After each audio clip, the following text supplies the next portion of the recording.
Comenzamos el quinto programa de nuestra serie Al habla con los clásicos, dedicado a Francisco de Quevedo.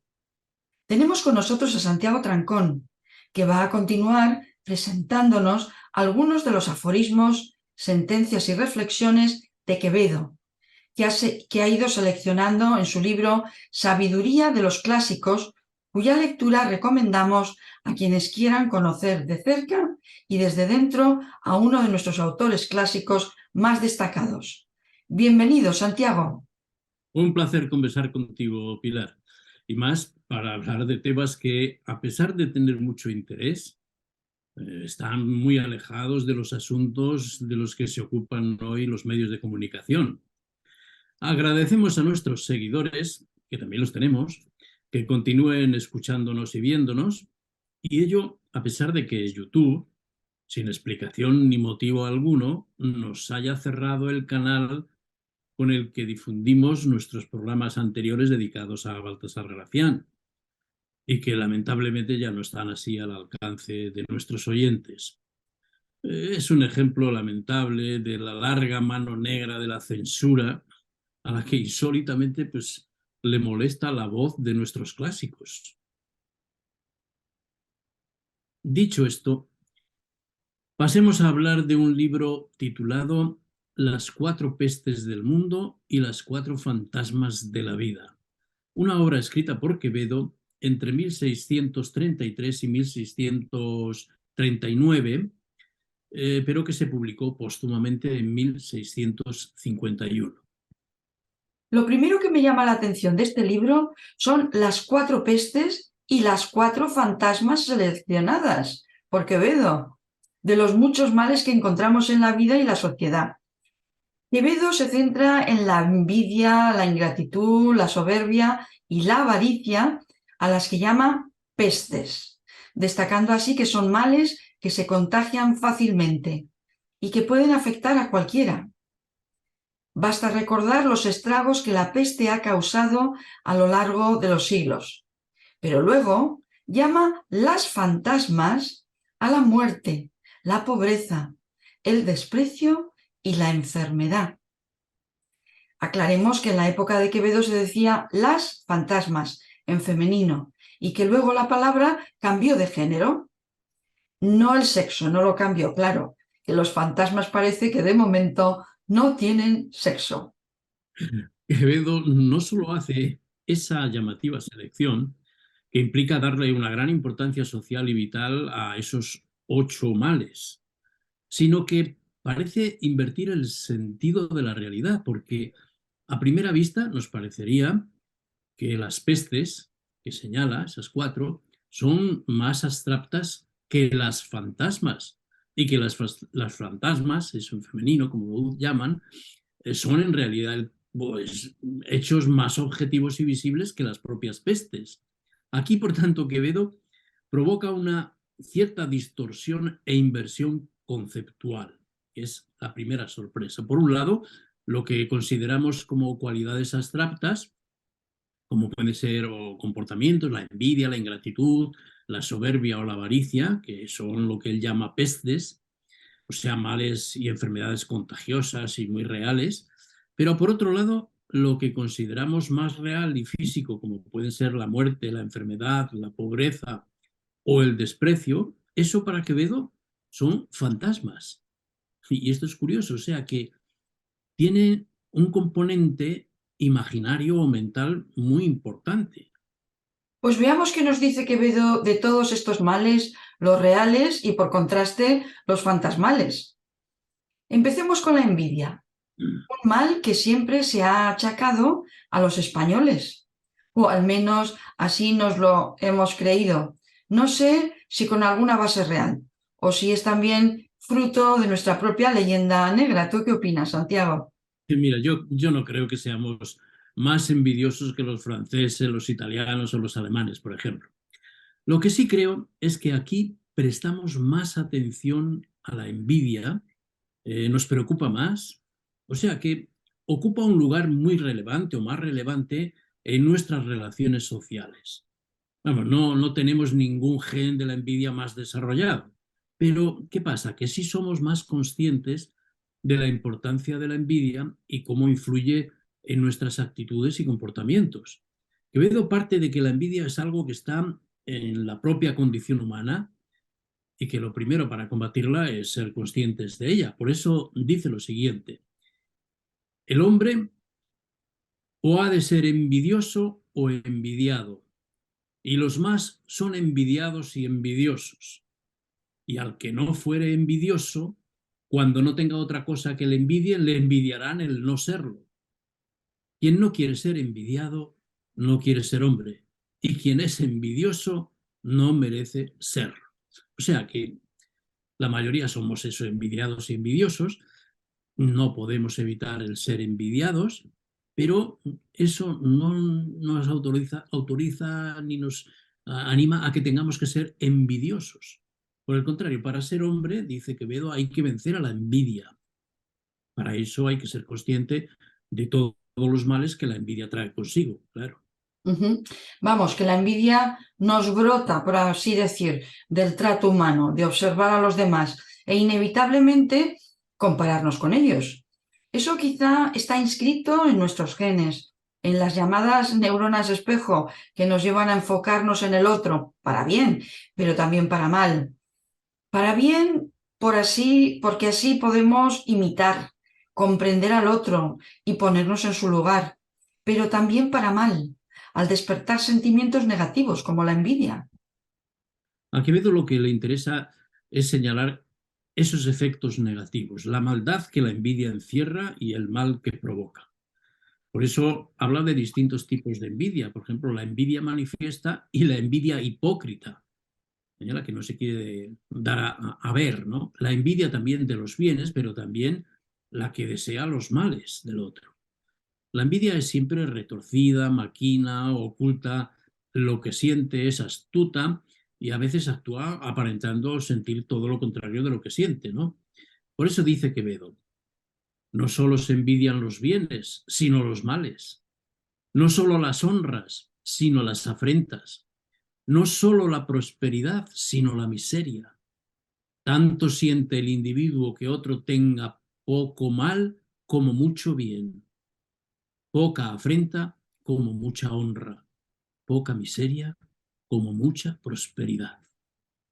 Afina a Quevedo su pensamiento y nos previene también contra otros efectos insidiosos de la envidia, como el quejarnos e incluso alardear de ser envidiosos. Dice Quevedo, muchos blasonan con vanidad el tener muchos envidiosos, y estos son los peores envidiosos. De la envidia, los que más frecuentemente se quejan son los propios envidiosos, y con razón, ellos solo se deben quejar de ella, pues solo para ellos es mala, si bien para todos es peligrosa la envidia. Mira, antes de acabar sobre esta peste de la envidia, que ya no tenemos mucho tiempo, mira, he aquí resumo unos aforismos que dejo para que cada oyente pues los medite y los interprete a su modo. Dice Quevedo, no hay envidioso que confiese que lo es y que no se queje de que lo envidian. El envidioso no quiere ser lo que es y quiere que los otros sean lo que no son. Ninguno envidia la virtud, envidian al virtuoso, no la virtud. Para malquistar a uno no hay envidia más bien lograda que alabarle mucho. Esta envidia es una envidia que engendra envidia. La honra es la más poderosa munición de la envidia. No hay otro modo para librarse de ella que despreciarla. Pues mira, por curiosidad, lo que acabo de leer en una entrevista que le hacen a Jano García, un conocido youtuber en el The Objective, y le preguntan, ¿cuál es el peor pecado que puede cometer un ser humano? Y responde Jano, yo diría la envidia. Creo que a partir de ahí vienen muchos otros pecados. Si uno tiene envidia hacia alguien, está dispuesto a mentir sobre esa persona, está dispuesto a traicionar, está dispuesto a hacer multitud de cosas porque tiene envidia. Es el pecado que más me disgusta. según opinión de Jano, que ha debido sufrir las iras de la envidia de más de uno por sus éxitos. Exacto, está muy presente la envidia en todo.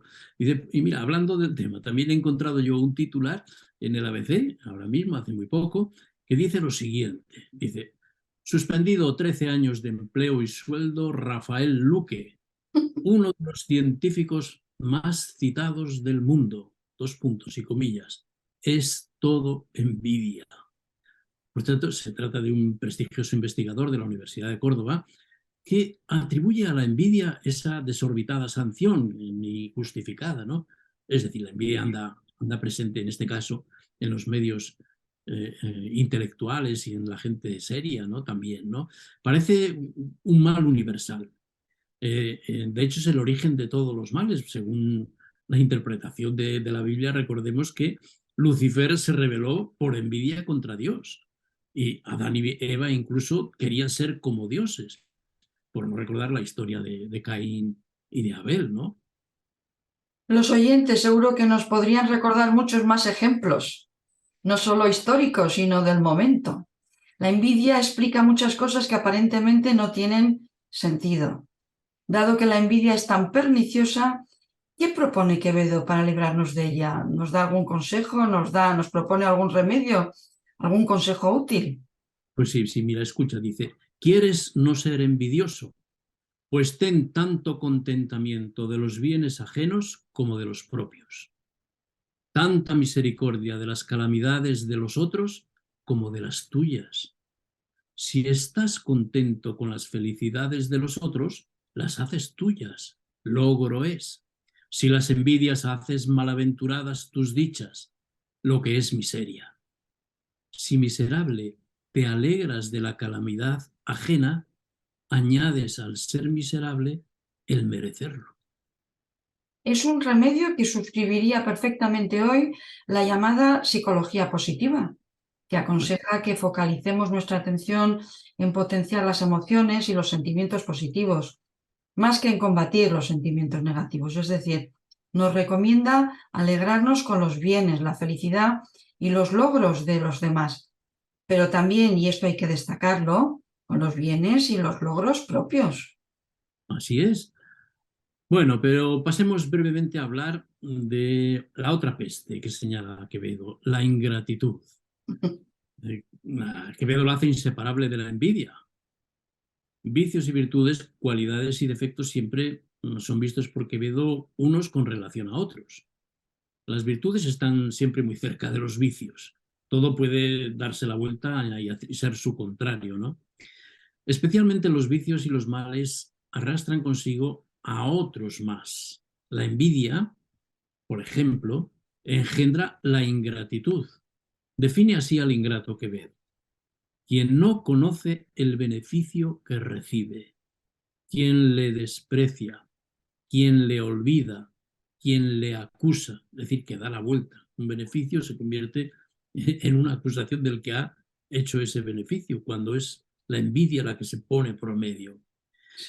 Continúa, la envidia, que es madre de la ingratitud, incestuosamente en la ingratitud que es su hija, engendra todos los vicios y pecados. Y no me atreveré a determinar si la envidia es peor por sí que por ser madre de la ingratitud. Diré, empero, que la envidia se atormenta con la virtud y con el bien, mas la ingratitud atormenta al bien y a la virtud. Es tan abominable que conviene más guardarnos de ser ingratos que de los que son ingratos. Lamentablemente, Santiago, todos conocemos a muchos ingratos, pero no por ello hemos de dejar de ser agradecidos, porque nos perjudicamos nosotros mismos. Mm. La siguiente peste que señala Quevedo es la soberbia, otro de los defectos que también se ha achacado a los españoles. En este caso, habría que relacionar la soberbia también con lo contrario, el autodesprecio y la falta de estima de lo propio, como señala el mismo Quevedo en su España defendida. Pero vayamos por partes. Hablemos de la soberbia, la tercera peste que destaca Quevedo. Dice, es más fácil escribir contra la soberbia que vencerla. Así comienza, ¿no? Define la soberbia como un apetito desordenado de excelencia, o sea, el afán de ser superior a los demás. De ahí nace la soberbia. Por eso son soberbios los que se exaltan sobre los otros, dice Quevedo, pero también los que se exaltan sobre sí mismos. Es decir, los que se sienten por encima de los demás y se creen que son más de lo que realmente son. Y lo explica con esta comparación. Dice, el árbol, cuando sube al cielo con sus ramas, tanto se va descendiendo con sus raíces en la tierra. Y cuanto más se ahonda y arraiga en la tierra, tanto más seguramente se levanta. El soberbio todo lo hace al revés. Tanto como se levanta a las nubes, tanto se olvida de la tierra. Y su pretensión es apartar sus raíces tanto de ella, o sea, de la tierra, que estén más altas que las cimas de todos. Por eso, aunque no le derriben, se cae. Por eso es forzosa y grande su caída y mayor su locura. Quevedo define la soberbia como un salirse de sí, una especie de locura, una embriaguez del propio amor o del amor propio. Dice Quevedo, si el hombre no saliese fuera de sí, no sería soberbio, porque dentro de sí y en sí propio no tiene cosa alguna que no le predique la humildad. El soberbio está más fuera de sí que el loco, y esto porque el loco está fuera de sí por enfermedad, y el soberbio está fuera de sí y de todos, y no solo fuera, sino lejos, y esto por malicia. Pero, como nos dijo de la envidia, lo peor de la soberbia es que arrastra consigo otros muchos males. Dice que son hijas de la soberbia, por ejemplo, la ambición, presunción, ingratitud, adulación, vanagloria, jactancia, inobediencia, hipocresía, hinchazón, arrogancia, altanería, fanfarronería, etc. Yo en mi libro señalo, ahí el español es una lengua muy rica en sinónimos relacionados con la soberbia. Sacó pues, más de 30 sinónimos relacionados con el soberbio, ¿no? Curioso, ¿no? También va unida la soberbia a la ira y la venganza. Dice Quevedo, todos los soberbios son ingratos, digo, perdón, son airados y su gozo es la injuria que hacen y su blasón la venganza que toman. ¿Eh? Incluso las cualidades valiosas se les da la vuelta, acaban convertidas en lo contrario cuando son contaminadas por la soberbia, ¿no? No puedo por menos que pensar en algunos políticos, ya que estamos, es inevitable, rodeados de ese fin, pues que ocupan hoy el poder, a los que desde luego la soberbia, una soberbia fatua, les hace insufribles. Mm. No necesito dar nombres, los oyentes pueden, hay mucho donde elegir. Desde luego. Y de todos esos soberbios, los que a mí me parecen más peligrosos son los que Quevedo llama, curiosamente, los soberbios rabiosos, los que son vengativos, Sí, que se vuelve el soberbio vengativo y rabioso cuando pierde el poder o la consideración. sí. Les vemos dar muchas pataletas en público, lamentablemente. Mm. En efecto, porque como el mismo Quevedo dice, el fin de la soberbia es ser reverenciada y siempre al principio y al fin es aborrecida. Nadie está seguro del soberbio y por eso el soberbio no está seguro de nadie. La soberbia nunca baja de donde sube, porque siempre cae de donde subió. Mm. Pues si los soberbios no caen por sí solos, hemos de deducir, no caen de donde se suben, pues habrá que quitarles la escalera por la que trepan, ¿no? Digo yo. Habrá que retirarles cualquier consideración o respeto y aborrecerlos. La mejor manera de combatirlos, ¿no? Ante cualquier tentación de caer nosotros mismos en la soberbia, pues estará bien recordar estas palabras de Quevedo. Dice, si el soberbio es porque sale de sí, remedio es volver en sí mismo. Nada mejor para ello que pensar que lo más importante, ¿no? Que dice Quevedo, es cualquier hombre como otro, poco más o menos. Por tanto, no hay nada más equivocado como creernos superior a los demás, de donde se origina la soberbia y todos estos males que estamos combatiendo. Hay que aceptar que todos somos más o menos iguales. Pues ya no nos da tiempo a hablar de la última peste, la avaricia, pero despidámonos con algunos aforismos que la definen. Por ejemplo, la avaricia es un desordenado amor de tener. Otra, su fin es tener, no por tener, sino porque otros no tengan. El avaro tanto le afecta, o tanto le falta lo que tiene como lo que no tiene. Vamos a por un cuarto. Su ansia, la de los avaros, es adquirir y jamás tienen contento adquiriendo. Y una última y quinta. No quieren mucho, sino todo. No solo quieren tener, sino que nadie tenga. Aquí lo dejamos, amigos. Hasta el próximo viernes. Quien quiera ampliar un poquito esos contenidos, pues que se lea mi libro, La sabiduría de los clásicos. Hasta luego. Muchas gracias, Santiago.